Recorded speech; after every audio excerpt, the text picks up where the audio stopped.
we're going to gravitate towards him because of race. We're all going to jump on the Cooper Flagg bandwagon. There's a big gap between those that are going to tune in to watch Cooper Flagg versus those that tune in to watch Caitlin Clark. The NBA needs this. People always talk about representation this and representation that. The sword cuts both ways. Caitlin Clark is being followed by a lot of people who see Caitlin Clark as someone that might be like. The state of Texas for professional basketball is pretty stacked. You got Cooper Flagg, of course, in Dallas with the Mavericks. He joins Kyrie and Klay Thompson there.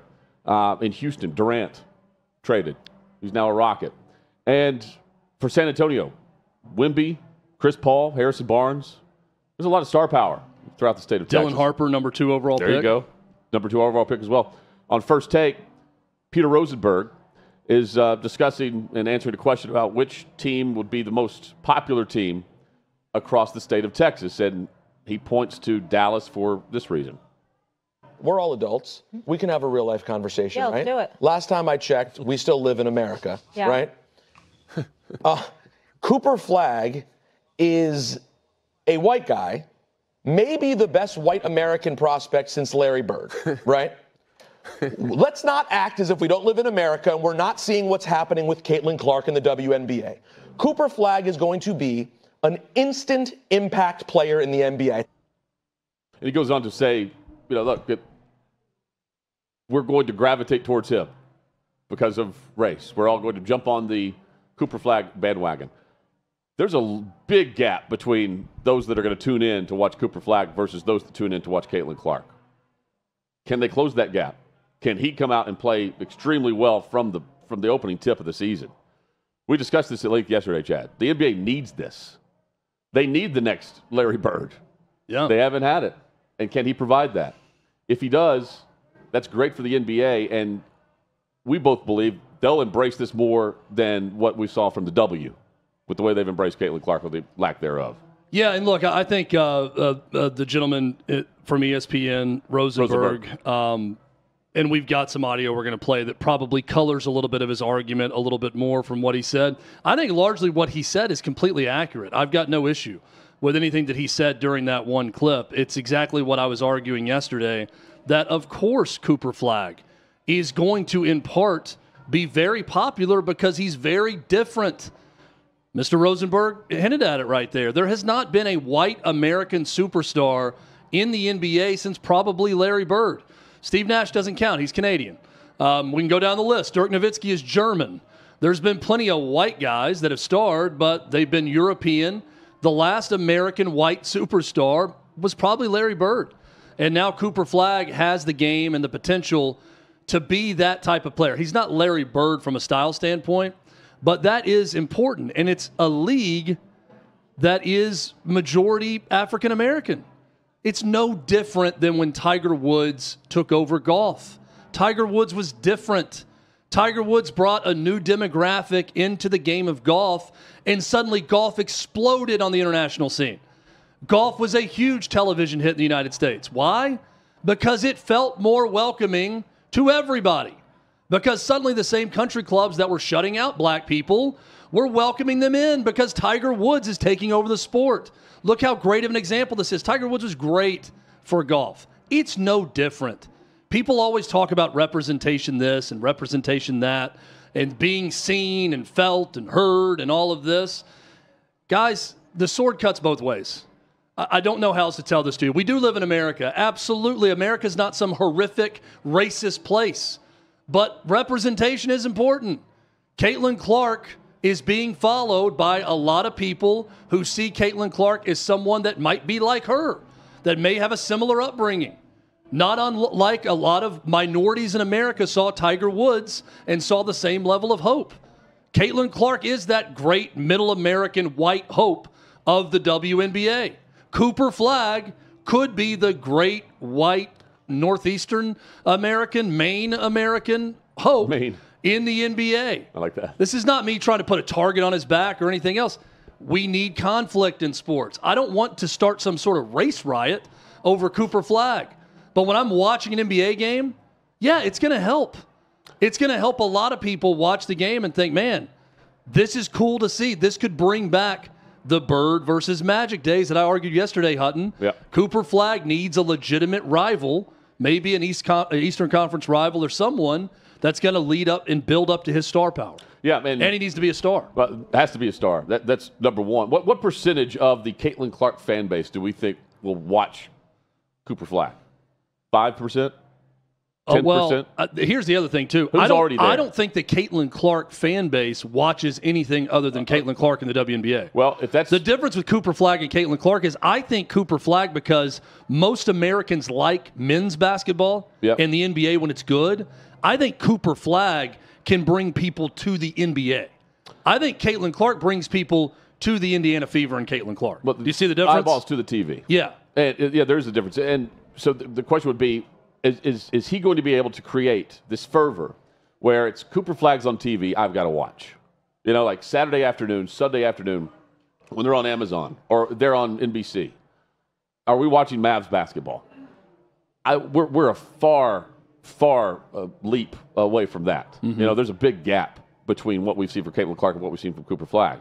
But if he's good, and then he finds that rival, and we see a situation where the following begins to stack up, then how does the NBA embrace this, or how don't they?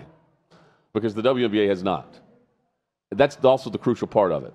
Because we came up with some potential rivals, like some individual rivalries that would be great. We threw out names like Edwards and John Morant and Brunson, Jimmy Butler, Luka. At the very end of it, I came up with Bronny. Just because you don't have to actually be great to be the rival, you just have to create the controversy. And that we know ESPN wants to discuss Bronny all the time, if they can. Same thing goes for Caitlin Clark. And this was last year, Peter Rosenberg on the Stephen A. Smith podcast had this to say in reference to Caitlin Clark and why so many watch her.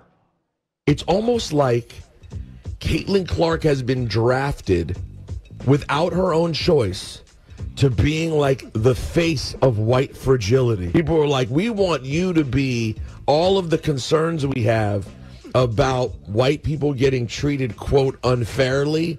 We're going to put that on you, Caitlin Clark. And she's like, no, I'm just here to play basketball. And like, whatever comes my way, like, I'm good with it. Like, I just trying my best to be.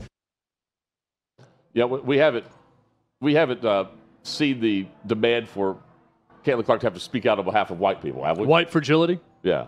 The mouthpiece of white fragility in America. It's just more of the same. All he's saying is, me good, you bad. Yeah. I mean, that's just that was a lot of big words with white fragility and all these different things.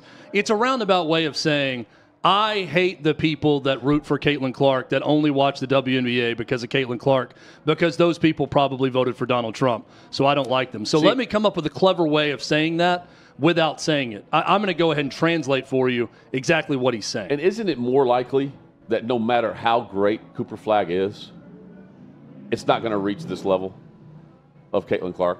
Isn't it more likely?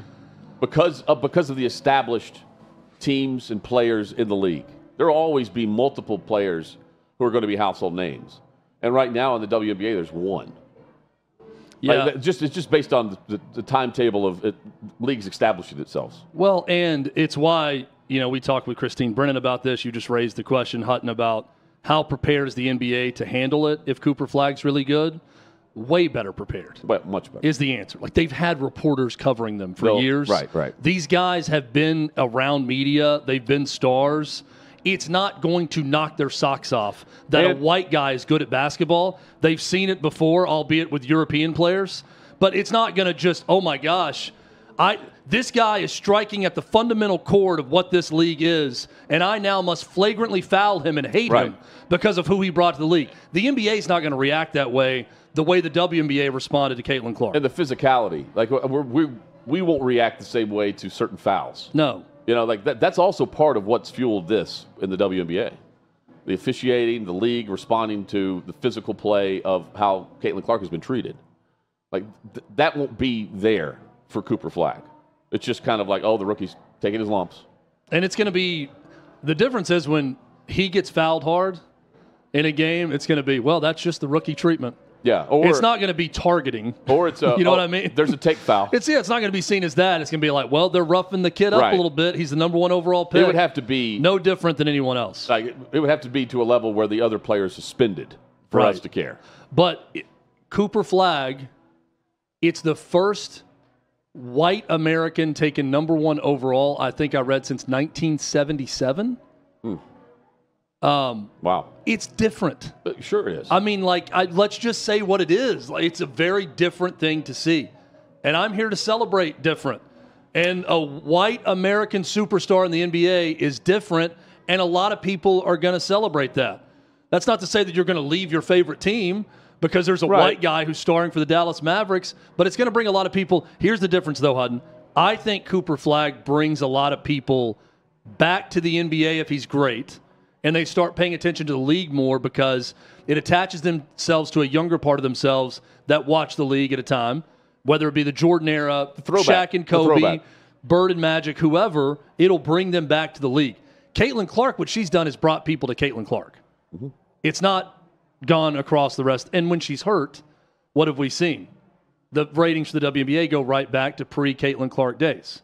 Yep. And that's the big difference. And the question would be, do we see an era where NBC's coming back next year? Brought this up last week. Like they're going back to the throwback. They're bringing back Jordan. We certainly see Barkley and Shaq. John Tesh and Roundball Rock is back. They're embracing their past vibe in order to push forward with the new era. And can Flagg bring the eyeballs to the network the same way? It's not going to be to the same level, but the numbers itself will be similar just because of network television. That throw out the fact that it's the NBA over the WNBA. You have more consistency in the ratings for sure, but you won't see the big jump in viewership the way we saw with Caitlin Clark versus the rest of the league, just because Cooper Flagg's on TV. I guess that's what I'm saying. Dallas Mavericks basketball will be a draw because Cooper Flagg's playing, but it won't be the only draw. Yeah. And that's great for the league, but can the league see? I think Flagg's got to have a little edge to him.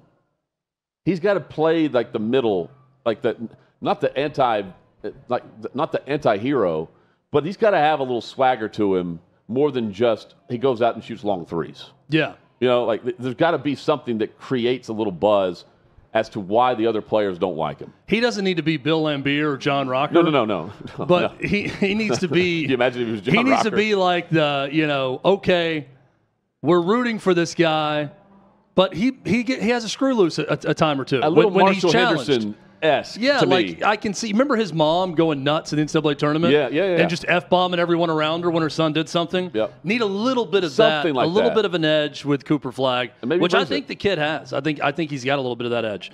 I mentioned John Tesh. You can find John Tesh tickets at Tesh.com. That's his website. This dude is so badass that he has the rights from back in the day to Tesh.com. Sad to report that his last concert was May 11th in St. George, Utah. He's got no other concerts on the docket. 72-year-old John Tesh, though. I said the name, and I'm like, I want to see this guy in concert if he's anywhere around Nashville. Unfortunately, he ended his last tour on May 11th. I just looked up how much he gets paid for Roundball Rock and licensing that to NBC. It's not publicly known due to non-disclosure agreements. I hope it's a lot. Oh, it has to be. But sometimes you never know because those deals are done early on. You don't think it's going to be a big thing, and it's not much money. He may have been paid like $15,000 one time also. Who knows? He's mentioned earning close to 7 figures from some limited run commercial deals. But, I mean, if they wanted to bring it back, he would hold out. Look at him just jamming here, performing it live. I need to see Tesh back. Now he's got still got the full head of hair, but all white hair. No goatee, wears glasses. I want to see him jamming out to it in the new NBC promo, the commercial. Him today, playing Roundball Rock. He records here in Nashville. Does he really? Yeah. Tesh.com. John Tesh. What if they just put him on the panel? Let's add him in with Jordan. I'm looking at his Jordan website. And Tesh. That'd be amazing. The headlines into the website. My story The Next Chapter, live concerts, podcast, and contact info. Under the Next Chapter, there is a John Tesh prayer course. Should we sign up for it? We should. Prayer course. Find inner peace and overcome personal struggles in just 30 days with my Secrets to Answered Prayers online course. Only $19.95, limited offer right now, Hudden. It takes 30 days to complete this course? 30 days. You can complete this course. They say 30 days creates a habit, right? Well, the guy is a rock piano aficionado and apparently a righteous gemstone. That's what this photo looks like if you look at the website. It stuffs money in the walls. Yeah. Probably has many jet skis, if I had to guess, and a lake house. There it is. Look at that. Prayer workshop. $99 value. You can place no value on prayer. $19.95 right now. 30-day course. Does he guarantee your unanswered prayer is answered? You know, the wise Garth Brooks once told us, Hutton, that sometimes God's greatest gifts are unanswered prayers. Look at his. I'd like to bring this up to John Tesh in this answered prayers course. Look at this pose right here. Do you think right after that he was MFing somebody off set? Yeah. I'll do it live. That's what he said right at the end of it. Incredible. The prayer workshop. How to speak to your mountain. How to speak to your mountain. It looks a little bit like Stuart Smalley or Stuart Smiley. Remember the doggone it, you're good enough? He's putting off those vibes with that photo. Jonathan Tesh. This is the sound of the NBA, ladies and gentlemen. The face of the NBA is about to be Cooper Flagg, and the sound of the NBA. Here is the Great White Hope right here. Hold on, one more time with this photo. Move over hip hop. This is your new sound of the NBA on NBC. This man offering the prayer workshop. A new day. A new day has dawned. Tesh.com. A new day, and it's an old day in the NBA. I cannot wait to see Michael Jordan on television again. A $100 value for the prayer workshop. He's selling for $20. $19.95 to be exact. 30-day course. Might have to take it. Here's your guy. That's amazing. Well, great pool. Great pool. Al Franken. Coming up, college football's quarterback lifers at just a single school and what that means for the transfer portal. That and more straight ahead here on Hot Mic.